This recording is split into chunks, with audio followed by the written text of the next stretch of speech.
ይህንን ዕለት ስናስብ መጀመሪያ ቦታውን ማሰብ፣ ስለ ቦታው ጥቂት ማለት ተገቢ ነው ብዬ አምናለሁ። አባቶቻችን ሁልጊዜ አርቀው ነገሮችን ያያሉ፣ የራቀውንም አቅርበው ይመለከታሉ። የረቀቀውንም ማንም የዘመኑ ማጉያ ወይም ማጉሊያ በማያየው መልኩ እነሱ በመንፈስ ቅዱስ ተቃኝተው ይመለከታሉ። ይህንን ቦታ እንደ እግዚአብሔር ፈቃድ ገዳም ሆኖ ነው የተመሰረተው። ብፁዕ አባታችን አቡነ ጴጥሮስ የባህር ዳር ሀገረ ስብከት ሊቀ ጳጳስ ሆነው እዚህ በመጡበት ሰዓት ይህንን ገዳም ተመለከቱ። የተወሰኑ 2-3 መነኮሳት ብቻ የሚኖሩበት ነበር። ቦታው እንዳያችሁት በአባይ የታጠረ ነው። ሌላ አጥር አያስፈልገውም። አጥሩ አባይ ነው ራሱ። ከላይ ይመጣና ይህን ገዳም ዙሪያውን ዙሮት ተመልሶ ተገናኝቶ ነው የሚሄደው፣ እንደ ዮርዳኖስ ወንዝ ማለት ነው።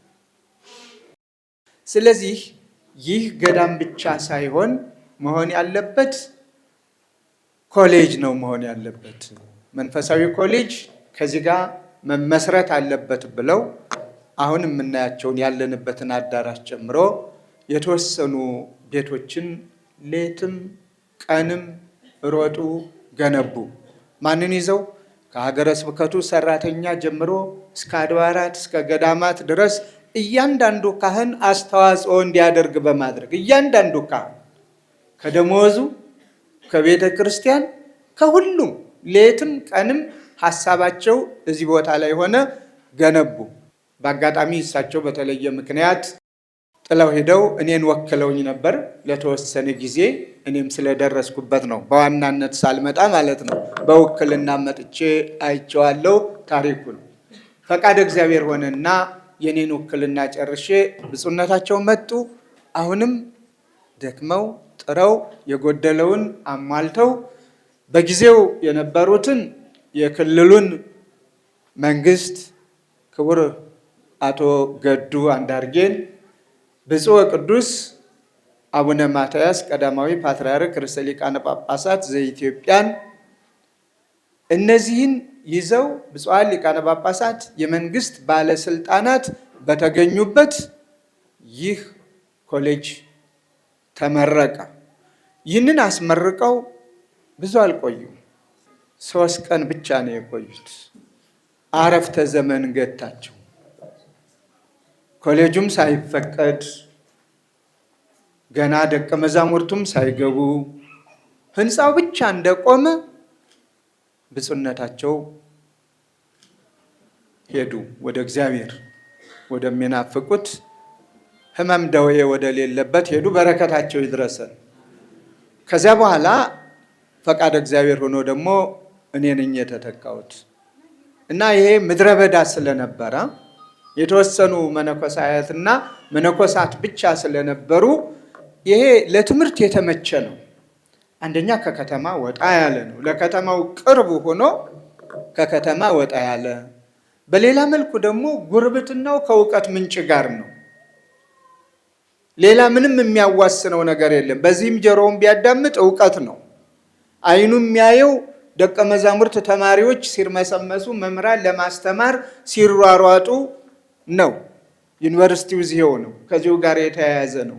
ስለዚህ ይሄ የትምህርት ማዕከል ነው መሆን ያለበት ብለን ፈለገ ፀሐይ ሽንብጥ ቅዱስ ሚካኤል ቤተ ክርስቲያን የነበረውን ቤተ ጉባኤ ቅድም እንደተባለው ሊቀ ሊቃውንት ስምዐኮንም ሁላችንም እንግዲህ ከምዕራብ ጎጃም ከፍኖተ ሰላም ነው የመጣን መላከ ሰላም እዚያ ትልቅ ጉባኤ ቤት መስርተን ነበረ። ከዚያ ሌላ ተክተን ሊቀ ሊቃውንት እዚህ ቢመጡ የከተማውንም ቋንቋ ያውቁታል፣ ይግባባሉ፣ የተሻለ ይሰራሉ፣ በሚል አመጣናቸው። ከዚህ ተቀመጡ እንደተባለው ይሄው ገዳሙም ለማ።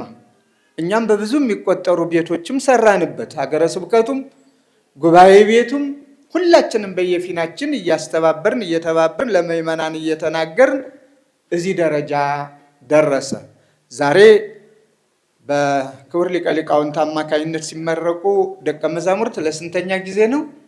ለአራተኛ ጊዜ ደቀ መዛሙርት በመምህርነት ደረጃ እየተመረቁ ነው እና ከ2010 ጀምሮ ማለት ነው። እንግዲህ ደስ ይበላችሁ፣ ደስ ብሎናል።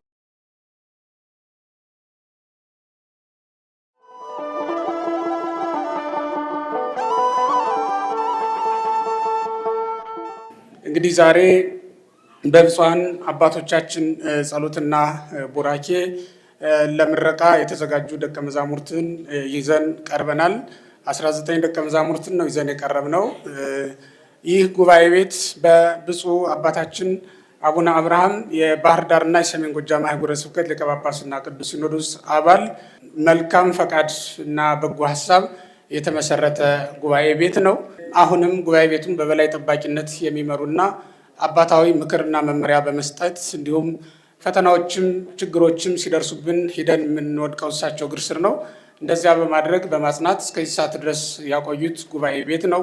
ብፁዕ አባታችን እስካሁንም ድረስ ጸሎቶና ቡራኬው ጠብቆን እዚህ በመድረሳችን ከጀመርንበት ጊዜ ጀምሮ ጸሎቶ ቡራኬውና አባታዊ ምክሮት ስላልተለየን ነው እና እዚህ መድረስ የቻልነው። የብፁዕነቶን እድሜና ጤና ሰጥቶ እንዲያቆይልን በመንበሮት ላይ እንለምናለን።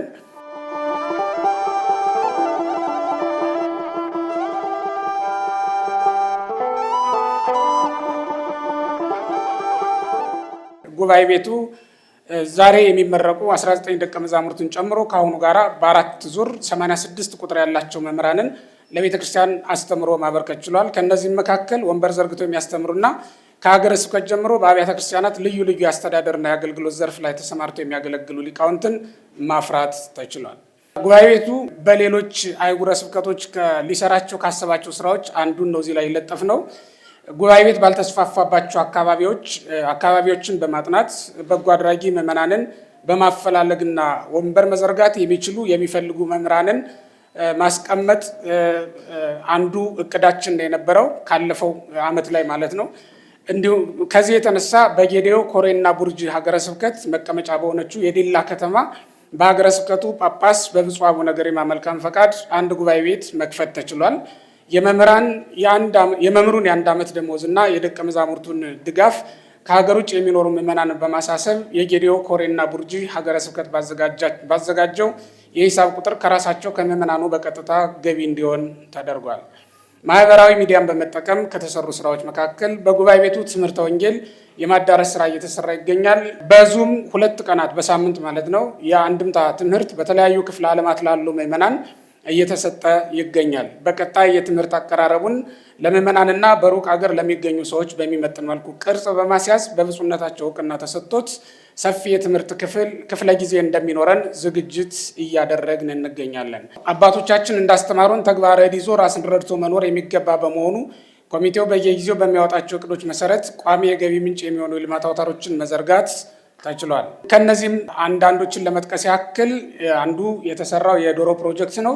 በሳይንሳዊ መለኪያ 2000 እንቁላል ጣይ ዶሮዎችን መያዝ የሚችል በባለሙያ የተመሰከረለት ጥራቱን የጠበቀ አዳራሽ በመገንባት ከ3 ዓመት በፊት ተግባራዊ አድርገናል። በመካከል የጉባኤ ቤቱ አስተዳደር ከጽርሐ ጽዮን መንፈሳዊ ኮሌጅ ጋር አንድ ሆኖ ይመራ በነበረበት ወቅት የልማት ዘርፉን መምራት የሚችል የሰው ኃይል ባለመኖሩ ምክንያት የኮሌጁ አስተዳደር በወሰደው እርምጃ የነበሩ ከ1000 በላይ እንቁላል ጣይ ዶሮዎች የተሸጡ በመሆኑ ፕሮጀክቱ ተቋርጦ ነበር። አሁን ጉባኤ ቤቱ በብፁዕ አባታችን አቡነ አብርሃም መልካም ፈቃድ ራሱን ችሎ እንዲተዳደር ከተፈቀደለት ከጥር 2018 ዓ.ም ጀምሮ ድጋሜ በማስጀመር በአሁኑ ሰዓት በቋሚነት አንድ ሰራተኛ በመመደብ ቁጥራቸው አነስተኛ ቢሆንም እንቁላል ጣይ ዶሮዎችን አስገብተን እየሰራ እንገኛለን።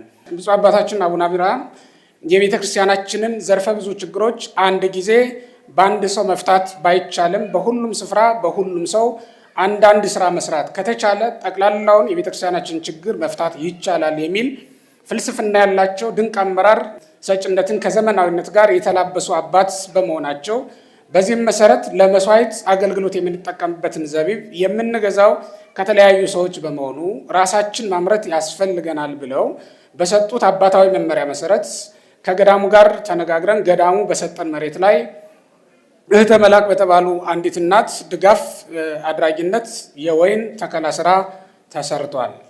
ባለሙያ የመደቡልንና ችግኝ ከሐዋሳ ያስመጡልን ከላይ የጠቀስናቸው እናት ሲሆኑ የተከላ ስራውን የሰሩትና እንክብካቤ ያደርጉ የነበሩት የጉባኤ ቤቱ ደቀ መዛሙርት ናቸው። ጉባኤ ቤቱ ከጥር 2018 ዓ.ም ጀምሮ ከጽርሐ ጽዮን መንፈሳዊ ኮሌጅ በአስተዳደር ማለት ነው በአኗኗር አብረን ነው የምንኖረው ተለይቶ ራሱን ችሎ መተዳደር ሲጀምር የመመገቢያ አዳራሽ፣ የምግብ ማብሰያ ቤት፣ ለምግብ ቤት አገልግሎት የምንጠቀምባቸው ቁሳቁሶችን እንዲሁም የምግብ አብሳይ ማረፊያ ክፍልን ጨምሮ የሌለን ባለመሆኑ እነዚህን ከጥር ጀምሮ ማለት ነው ባለው ጊዜ የእንግዳ መቀበያና 2 ክፍሎችን ጨምሮ 2 ቪላ ቤቶችን ገንብተን ዛሬ በብፁዕ አባታችን ተባርከው በብፁዓን አባቶቻችን ተባርከው አገልግሎት እንዲሰጡ አድርሰናል።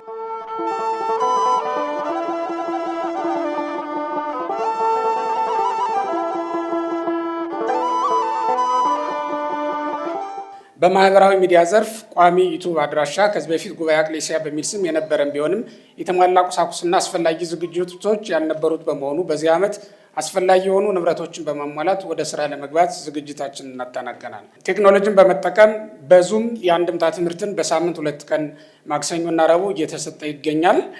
ጉባኤ ቤቱ ቋሚ የመጻሕፍት ዝግጅት ክፍል እንዲኖረው ማድረግ አንዱ ፍላጎታችን የነበረ ቢሆንም በአቅም እጥረት ምክንያት እስካሁን ከላይ የጠቀስናቸው የገቢ ማስገኛ መጻሕፍትን ካልሆነ በስተቀር ያዘጋጀነው የህትመት ውጤት አልነበረንም። በዚህ ዓመት ግን ከወንድሞቻችን የጉባኤ ቤቱ ምክትል መምህር ኤርምያስና የደብረ ምሕረት ቅድስት ኪዳነ ምሕረት የመጻሕፍት አዲሳትና የሊቃውንት መምህር ከሆኑት መምህር የአቢ ሽፈራው ጋር በመሆን በእጅ ጽሑፍ የሚገኘውን የጉባኤ ቤታችንን የ4ቱ ወንጌላት ትርጓሜ አብነት ወደ ህትመት ለማስገባት አጠናቀናል።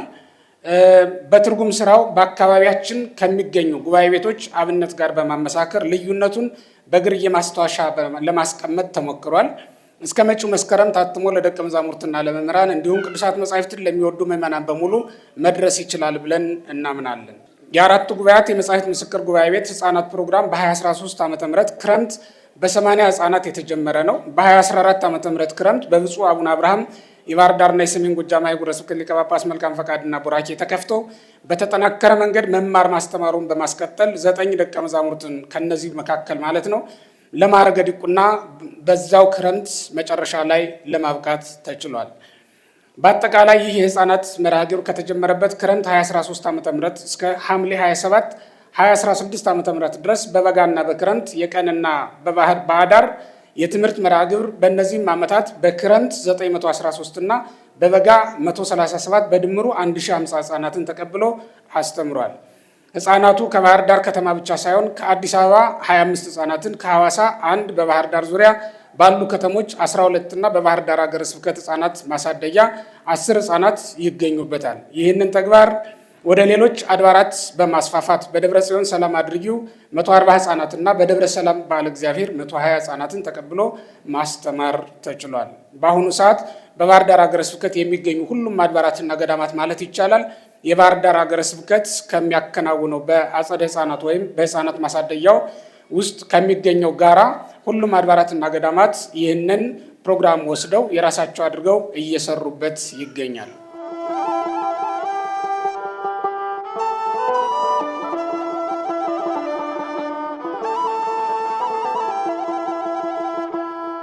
እግዚአብሔር ቢፈቅድና ብንኖርም የቀጣይ ዓመት እቅዶቻችን ባጭሩ የሚከተሉት ናቸው። አንደኛው በግንባታ ዘርፍ ነው። በገዳሙ ውስጥ ለብፁዓን አበው ሊቃነ ጳጳሳት ማረፊያ የሚሆን ደረጃውን የጠበቀ መንበረ ጵጵስና ብፁዕነታቸው ፈቅደው በሚሰጡን ዲዛይን መሰረት መገንባት፣ ለልዩ ልዩ ስልጠና አገልግሎት የሚሰጡ ክፍሎችን መገንባት፣ ደረጃውን የጠበቀ ቤተ መጻሕፍት እና የደቀ መዛሙርት ማደሪያ መስራት ይገኝበታል። ሁለተኛው በትምህርት ዘርፍ ነው። ዋናው መሰረታዊ ዓላማችን የኢትዮጵያ ኦርቶዶክስ ተዋሕዶ ቤተክርስቲያን አስተምሮ ከአባቶቻችን እንደተቀበልን ሳይበረዝና ሳይቀነስ ለሚመጣው ትውልድ ማስተላለፍ ስለሆነ በቀጣይ ዓመት በተገኘው በጀት መጠን ደቀ መዛሙርትን ተቀብለን እናስቀጥላለን። በትምህርት ዘርፍ እንዲሁ ደቀ መዛሙርቱ በጉባኤ ቤቱ የሚሰጠው መደበኛ ትምህርት ተከታትለው በሚያጠናቅቁባቸው ዓመታት ዘመኑን ለመዋጀት የሚያስችሉ ተጨማሪ የነገረ መለኮትና በልዩ ልዩ ዘርፍ የተሰሩ ዓለም አቀፍ ጥናቶች ማየት የሚችሉባቸው ስልጠናዎችን እንዲወስዱ ይደረጋል። የስልጠና ማዕከል በማዘጋጀት ኦርቶዶክሳውያን ወጣቶች ልዩ ልዩ ሃይማኖታዊ ስልጠናዎችን እንዲያገኙ ይደረጋል። የኦንላይን ትምህርቶችን በጠንካራ ክትትልና ድጋፍ ሰፋ አድርጎ እናስቀጥላለን። ጉባኤ ቤቶች ባልተስፋፉባቸው አካባቢዎች በተጠና መንገድ ወንበር ለመትከል ፈቃደኛ የሆኑ መምህራንን እናስመድባለን ብለን እናስባለን። ይልቁንም ደግሞ ፈተና በሚበዛባቸውና አሁን አጽራረ ቤተክርስቲያንን እየተዋጉባቸው ባሉባቸው አካባቢዎች ላይ ስራ ለመስራት እቅድ ይዘናል። መንግስት ባዘጋጀው ስርዓተ ትምህርት መሰረት አድርጎ ማለት ነው የቤተክርስቲያናችንን ስርዓተ ትምህርት ጋራ ሊዋሃድ የሚችል ስርዓተ ትምህርት በመቅረጽ የተዋሃደ ትምህርት ቤት ወይም ኢንተግሬትድ ስኩል መክፈት አንዱ እቅዳችን ውስጥ ይገኛል ማለት ነው። በዚህ መልኩ በስዕል ገልጸነዋል።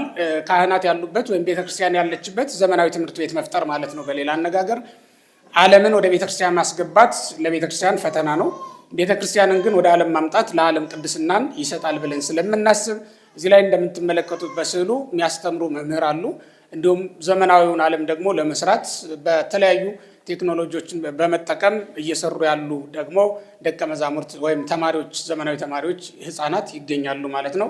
ሶስተኛው በስብከተ ወንጌል ዘርፍ ነው። የሰው ሀብት ቢኖረንም በበጀት እጥረት ምክንያት እስካሁን ሳናሳካ የቀረን ነገር ቢኖር ስብከተ ወንጌልን ማስፋፋት ነው። ስለሆነም እግዚአብሔር ቢፈቅድልን የሰው ኃይል የሚያስፈልግባቸውና በልዩ ልዩ ምክንያት ሰባኪያንን መድቦ የወንጌል አገልግሎቱን ማስቀጠል የማይችሉ አካባቢዎችን በመለየት ስብከተ ወንጌልን ማስፋፋት። አራተኛው በልማት ዘርፍ ነው። ለጉባኤ ቤቱ መሰረታዊ ፍላጎት መሟላት አስተዋጽኦ ሊያደርጉ የሚችሉ የንብ፣ የወተት ላም፣ ከብት ማድለብና ሌሎችም የግብርና ልማት ፕሮጀክቶች አሉን። በቀጣይ ዓመት ወደ ትግበራ ይገባሉ ብለንም እናምናለን። የእንቁላል ጣይ ዶሮዎችን አሁን ካለን ቁጥር ከፍ በማድረግ ወደ 2000 ማድረስም እንደዚሁ አንዱ እቅዳችን ነው። እዚህ ላይ የምትመለከቷቸው ልዩ ልዩ የግብርና ግብዓቶች ወይም ስራዎች ናቸው ማለት ነው። እነዚህ ለማድረግ ነው ያሰብነው። በማህበረሰብ አገልግሎት ዘርፍ ያለው ደግሞ የማማከር አገልግሎት የሚሰጡ ልዩ ልዩ ሳይንሳዊ የስነ ልቡና ስልጠና የወሰዱ መምህራንን በመመደብ አንድ ማዕከል እንዲኖርን ማድረግ ወደፊት ማህበረሰቡን በተለይም ወጣቱን የምናገለግልበት አንዱ መንገድ ይሆናል ብለን እናስባለን። በሁሉም ማህበራዊ ሚዲያ መድረክ ሶሻል ሚዲያ ማለት ነው ለማስተማር ዝግጅታችንን አጠናቀናል። በቀጣይ ትኩረት የሚሹ ጉዳዮችን በጥቂቱ ለማንሳት አንደኛው በብፁዕ አባታችን ጸሎትና መመሪያ ሰጭነት በስነ ምግባር የታነጸ የዘመኑን የቤተክርስቲያን ፈተና በጥበብ የሚመክት ዘመናዊውን ትምህርት ከመንፈሳዊ እውቀት ጋር አዋህዶ የያዘ ተተኪ ትውልድ ለማፍራት ጠንክሮ መስራት። ሁለተኛ ከአሃት ጉባኤ ቤቶች ጋር ጥብቅ ግንኙነት በማድረግ በአንዲት ቤተክርስቲያን ውስጥ ስንኖር በአንድነት ለአንዲቱ ቤተክርስቲያን መስራት። ሶስተኛ ዘመኑን የዋጀ አገልግሎት መስጠት የሚያስችል የደቀ መዛሙርት አያያዝን አጠናክሮ ማስቀጠል። አራተኛ ጉባኤ ቤቱ ከተደራጅነት ወጥቶ ራስ አገዝ ቋሚ የገቢ ምንጭ እንዲኖረው የሚያስችሉትን የተለያዩ የልማት ፕሮጀክቶችን፣ ምክረ ሀሳቦችን መተግበር። አምስተኛ ቅበተ እምነት ላይ ወቅቱን የዋጀ ስራ መስራት። ስድስተኛ ከባህር ዳር ዩኒቨርሲቲ ጋር ዘመናዊውን እውቀት ከሀገር በቀል ወይም ከአብነቱ ጋር አጣጥሞ ለመስራት እና ከዩኒቨርሲቲው የግዕዝ ትምህርት ክፍል ጋር ተነጋግሮ ለመስራት የመግባቢያ ሰነድ መፈራረም የሚሉት ይገኙበታል። እንግዲህ በቀጣይ ትኩረት የምንሰጥባቸውና እቅዶቻችንም እነዚህን የሚመስሉ ናቸው። በዛሬው ቀን የተመረቃችሁ ወንድሞቼ ቤተክርስቲያን እናንተን ዛሬ ድራለች። ቤተክርስቲያን ኮርታለች። በእናንተ ብዙ ስራ እንዳለ ብዙ መከሩ ብዙ እንደሆነ ተረድታችሁ ወደ ሜዳው እንድትሰማሩ ዛሬ ቤተክርስቲያን ሙሉ ነፃነት፣ ሙሉ ፈቃድ ብፁዓን አበው ሊቃነ ጳጳሳት ሙሉ ነፃነት ተሰጥቷችሁ፣ ነገር ግን እሾህ ወዳለበት መናፍቃን ወደ በዙበት እጅግ በጣም ሸንጋይ ወደሆነ ዓለም እየጠላ የፍቅር ቋንቋ ወደሚናገር ዓለም እንድትሰማሩ ዛሬ እግዚአብሔር ፈቃዱ ሆኗል። እግዚአብሔር ክብር ምስጋና ይግባው። እንግዲህ ዓለም በጣም አስቸጋሪ ነው። ትናንትና የነበሩ አባቶቻችን እጅግ እችን ታላቅ ቤተክርስቲያን በጥበብ ልባም በመሆን ሰምተው እንዳልሰሙ አይተው እንዳላዩ ለምእመን የሚገባውን ቋንቋ ለምእመን፣ ለመምህር የሚገባውን ቋንቋ ለመምህራን፣ የሚገባውን ቋንቋ ለመምህራን ለይተው በመናገር ይህ ብናገር ቤተክርስቲያንን ያጸናል እየሰሙ እያወቁ የተበላሸ ፊደል እንኳን እያወቁ፣ ነገር ግን በየትኛው ሰዓት ልናገረው? ፊደሉ ተበላሽቷል፣ ያለ ቦታው ነው የተቀመጠው። ንባቡ ተበላሽቷል፣ ያለ ቦታው ነው የተነበበው። አቋቋሙ ተሰብረዋል፣ ጸናጽሉ ተሰብረዋል። ግን መቼ ብናገር ነው ቤተክርስቲያንን የማተርፋት?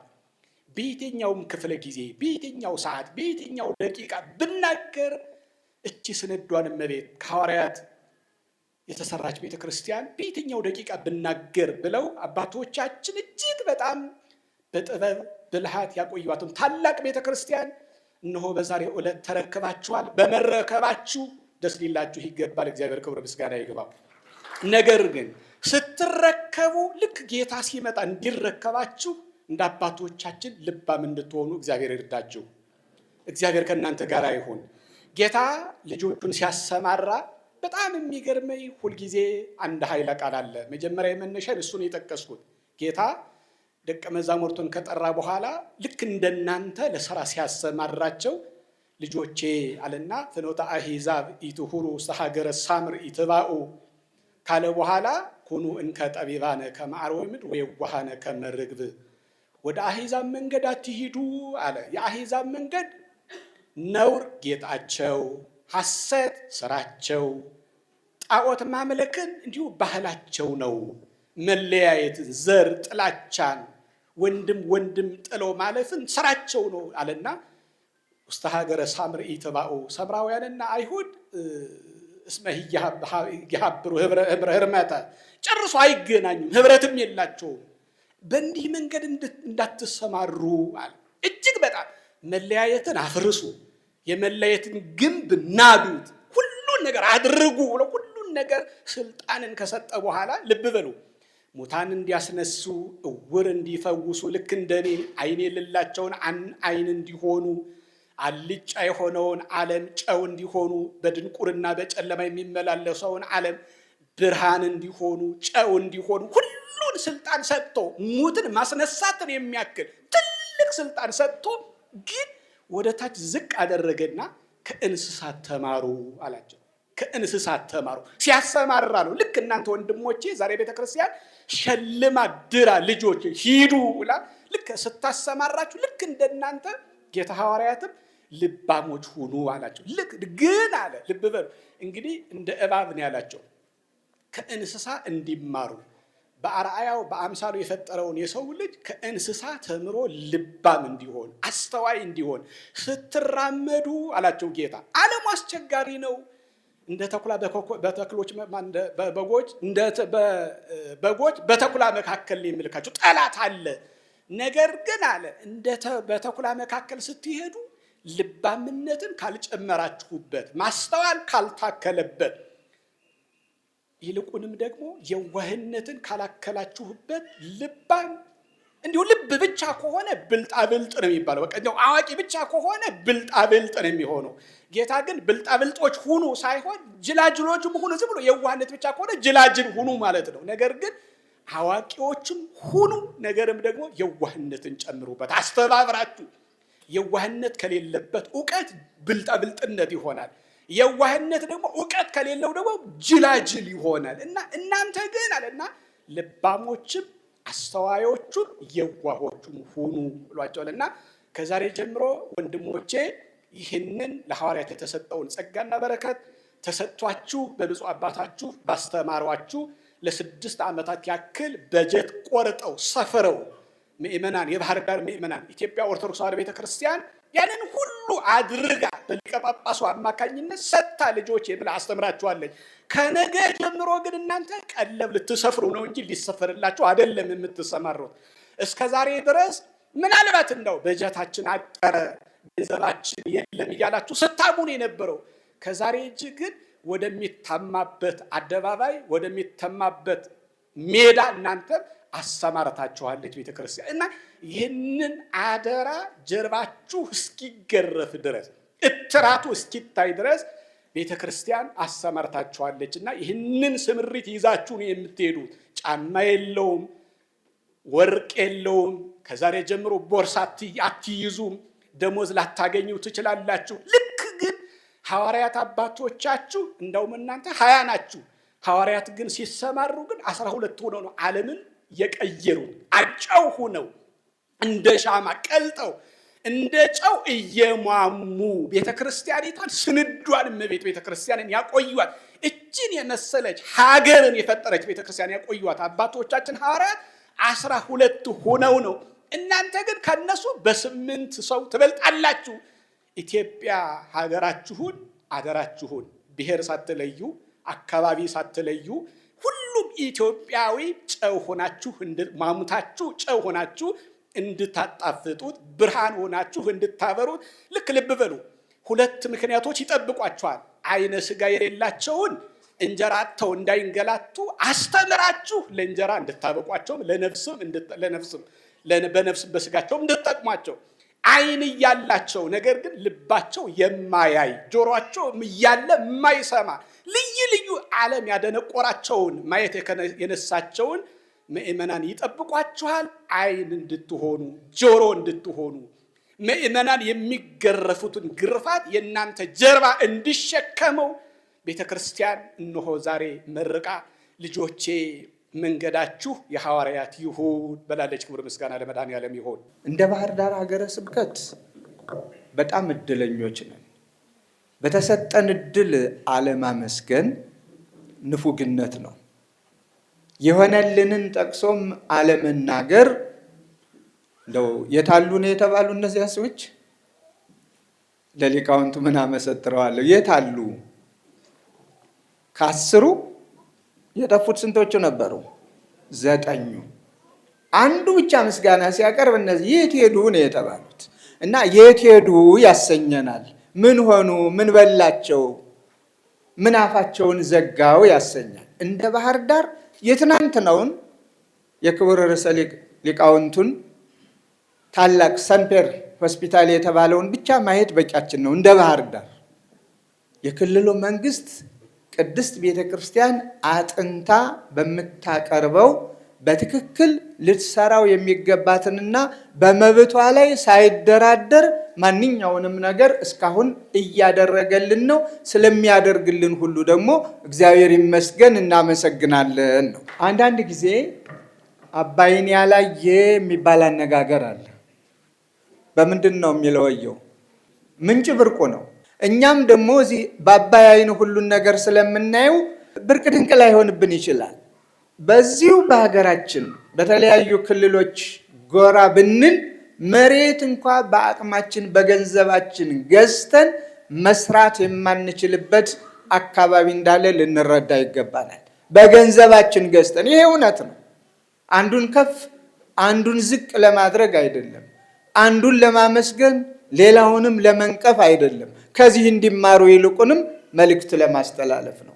ስለዚህ መሬት ገዝተን ለመስራት በሀገራችን ንፍገት ከሚታይበት አካባቢ አንጻር በብዙ ሺህ የሚቆጠር የቤተ ክርስቲያኒቷን ታላቅነት፣ ታሪካዊነት የሚመጥን ልትሰራው የሚገባትን እንድትሰራ የሚያደርገውን የክልሉን መንግስት ከከተማ አስተዳደሩ ጀምሮ ሞቅ ባለ እንድታመሰግኑት በበኩሌ ፈቃዴ ነው።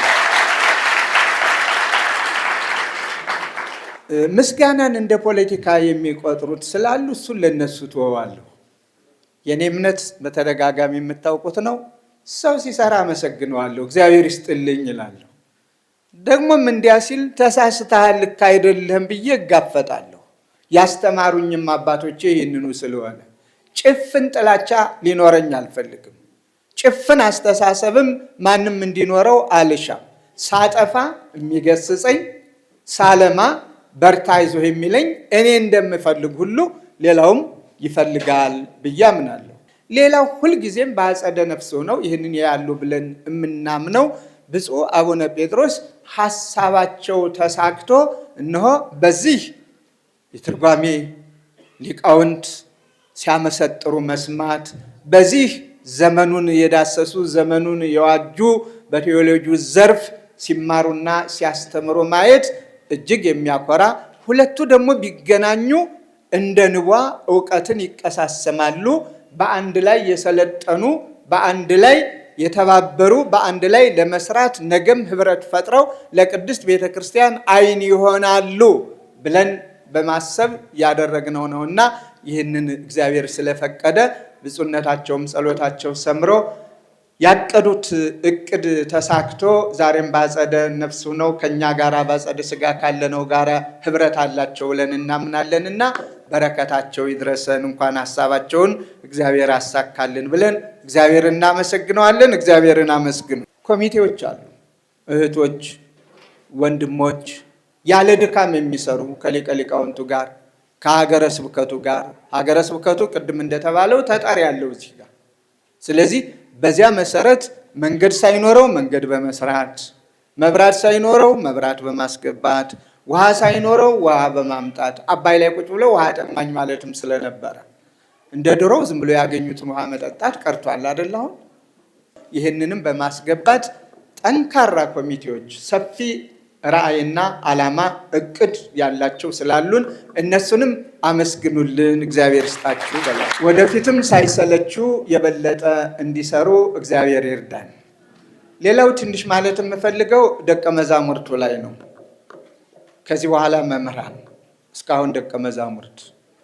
ቅድም የኢትዮጵያ ኦርቶዶክስ ተዋሕዶ ቤተክርስቲያን ሊቃውንት መምሪያ ዋና ኃላፊ መጋቤ ብሉይ ዕዝራ ነግረዋችኋል።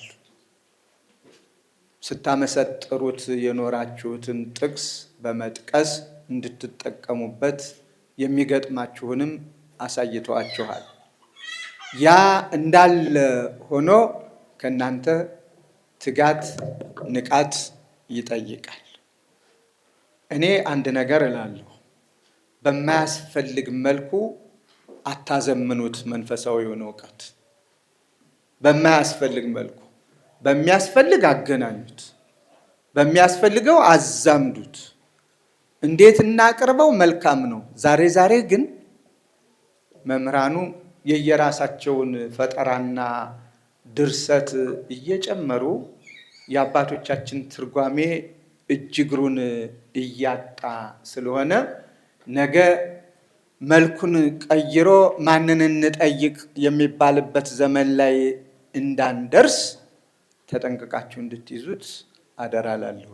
የተማራችሁትን በአባቶቻችሁ ስርዓት እውቀት ብቻ ሳይሆን መንፈሳዊነት በተግባር የተገለጠ፣ በምግባር ያጌጠ፣ በእውቀት የተቀሰመ ይህንን ሁናችሁ ከኖራችሁና ካስተማራችሁ ሰሚያችሁ ብዙ ነው። የመጀመሪያውን ትእዛዝ ስንሰማ ሁሩ ወመሃሩ ካለ በኋላ ምንድን ነው ያለን? ወስብኩ ለኩሉ ፍጥረት፣ ለአሕዛብም አለበት። አሁን ግን አሕዛብን ማስተማሩ ይቅርብ። እንዲህ ስል ምን ማለቱ ነው ልትሉ ትችላላችሁ። መጀመሪያ የእኛ እኮ ወደ አሕዛብነት እየተቀየረብን እኮ ነው፣ እየተጎተተ ነው፣ እየጠፋ ነው። እስኪ እናጽናው። ያንን የሚኮበልለው በስቷል፣ እምቢጠፋው በስቷል፣ በአዲስ እምነት የሚነጠቀው በስቷል። እየተሸረሸረ ነው። የማይሸረሸረው እየተሸረሸረ ነው። መሰረቱ እየተናጋ ነው። ደግሞም ማስበርገጊያው ሁልጊዜ ምንድን ነው ከተባለ አንዱን ደካማ፣ አንዱን ብርቱ፣ አንዱን ኃጢአተኛ፣ ሌላውን ጻድቅ አድርጎ ተስፋ በማስቆረጥ ብዙ ምዕመናን እየጠፉ ነው። ስለዚህ ምዕመናን እንዳይጠፉ እኛ እየተነጋገርን በጽድቅ መንገድ እየሄድን በተግባር እያስተማርን በቃል ብቻ ሳይሆን አጽንተን እንያዝና ከዚያ ደግሞ ሁለተኛውን ክፍል እያስተማርን ለማምጣት እንትጋ። የራስን እየሸኙ እያጠፉ ሌላውን እናመጣለን ማለት ዘበት እንዳይሆን፣ አይቶ ይሂድ ካልሆነ በስተቀር የዚያኛውን መጥቶ መኖር አጠራጣሪ ስለሚሆን፣ ሁለተኛው መጥቶ መኖር የሚችለው መጀመሪያ ያለው ጸንቶ ሲኖርና በመልካም አርአያነትና ምሳሌነት ተጠቃሽ ሲሆን ብቻ ነው። ስለዚህ በዚህ ላይ ብዙና ብዙ ፈተናዎች ቢገጥሟችሁም ፈተናዎችን ተቋቁማችሁ በነፃ የተማራችሁትን በነፃ አስተምሩ ተብሎ እንደተነገረ በዚህ መልኩ ተሰማርታችሁ መልካም ውጤት እንድታገኙ እንድታፈሩ የተማራችሁትን በተግባር አውላችሁ በእግዚአብሔር ፊት ሞገስ እንዲኖራችሁ ቅዱስ ፈቃዱ ይሁን እላለሁኝ። እግዚአብሔር ይርዳችሁ።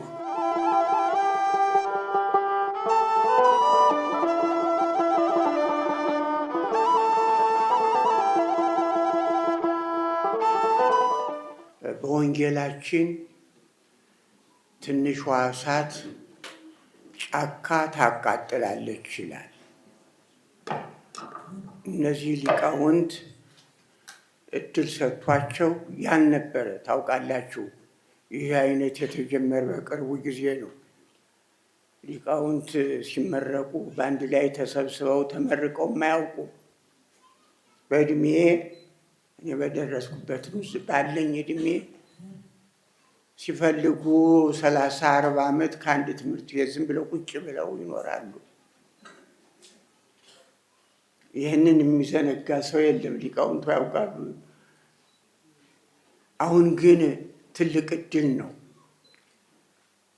ተምረሃል፣ በተማርከው መሰረት ሂድ ብሎ ወደ አደባባይ እንደዚህ እንደ ዘመኑ ትምህርት ጨርሰሃል፣ ኮሌጅ ጨርሰሃል፣ ወደዚህ ተመደብ እንደሚለው አይነት ቤተ ክርስቲያን ጀመረች። ደስ ይበላል። እና አሁን የብፁዕነታቸው መመሪያ ቋሚ መመሪያ የኔ ራሴ ሀሳብ ነው። አንዱ ነው። ይችን ቤተ ክርስቲያን ካልጠበቁ ከባድ ነው የሚሆነው። ብፁዕነትዎ ያሉት በጣም መዋቅር ከላይ ጀምሮ እስከ ታች ትዝ ይለኛል። ድማ ከድማ ይመጣል። አሁን ከዚህ የእንታ ገብረ ጊዮርጊስ የሚባሉ የቅኔ መምህር አሰረ ንጉሡን ነው ትዝ የሚለን። እንዘ ደብረ ድማ ጠፈር መካነ ኢየሱስ አምድ ወበውስቴቱ እየወረድ ወይ ዘማኒ ወሊዮን ወንስጥሮስ ካይድ ሀበፀና መሰረት ወልድ የሚለው አሰረ ንጉሥ ትዝ ይለኛል። ቅድም ቅኔውም ተዋሂዶ እንደ ሰይጣን እንዳይገበበት ያንን መቀጥቀጥ ያስፈልጋል። ይሄ በጣም በጣም በጣም እንዳይከፋፍለን ቤተ ክርስቲያናችን መሰረቷን ይዛ እንድትሄድ ሊቃውንቱ አንዱ ነው አወቅንብ ቢሎት ደስ ይለኛል። አንድ ድምፁ ነው ለአንዲት ቤተ ፌኖሜኖስ መሰል አንሁን አደራችሁ። በዚህ በግሪከኛው ፌኖሜኖስ መምሰልና መሆን ሌላ ነው። ሊቃውንቱ ሁነው እንዳንድ ልብ መካሪ እንዳንድ ቃል ተናጋሪ ሁነው ወስነናል ይህንን ካሉ ያ ውሳኔ ለሲኖዶስ ሲቀርብ ደግሞ ያ ሲኖዶስ ይሁን ማለት አለበት። በእውነት ይሄ ካለች ቤተክርስቲያን ጸንታ ትኖራለች። አለበለዚያ ግሩፕ ሃይማኖት ሆኖ አያውቅም። በግሩፕ የገሌ የኔም እንዲያው ግሩፕ አይኖረኝ ቤተክርስቲያን ስትሮንግ ቸርች ትባል የነበረው በገበሬው ቄስ ዘመን ነው። በገበሬው ቄስ ዘመን ፈረንጆቹ ያቺ ስትሮንግ ቸርች ጠንካራዋ ቤተክርስቲያን እየተባለች ብትታወቅ ፈረንጆቹ በዚህ ያውቋታል። እና ይቺ ታላቅ ቤተክርስቲያን ፈረንጆቹ እንኳን ያደንቋታል። ፕሮፌሰር ሃየር የተባለ ጀርመናዊ የጀርመን ሃይደርበርግ ዩኒቨርሲቲ የኢትዮጵያ የመጽሐፉ ትምህርት ቤት የዜማው ያቋቋሙ የድጓው እባካችሁ ለዚህ ድርጅት እናቋቁም ብሎ ዩኒቨርሲቲው የጀርመንን ዩኒቨርሲቲ አደራጅቶ ታቦር ሶሳይቲ የሚባል ድርጅት ነበረው። ሲሞት የዩኒቨርሲቲው አደራ ጠብቋት ብሎ ተናዞ ነው የሞት።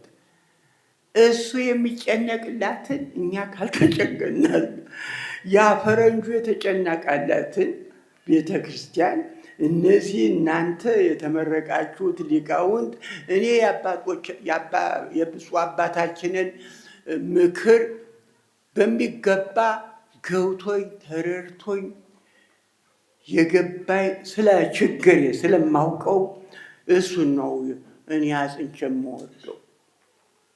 እናንተ ሊቃውንቱ የተመረቃችሁትን እግዚአብሔር ለፍሬ ያብቃላችሁ፣ ፍሬ እንድታፈሩ ያብቃልን። ንፍጥር ሰባ ባህርያነ ብሏል አለ ሳሙኤል። ንፍጥር ሰባ ባህርያነ ካለ እግዚአብሔር ቤተ ክርስቲያንም ንፍጥር ሰባ ሰውን ንፍጠር ብላ መነሳት አለባት አለ ሳሙኤል ተረፈ የሚባል ሊቅ ነበረ።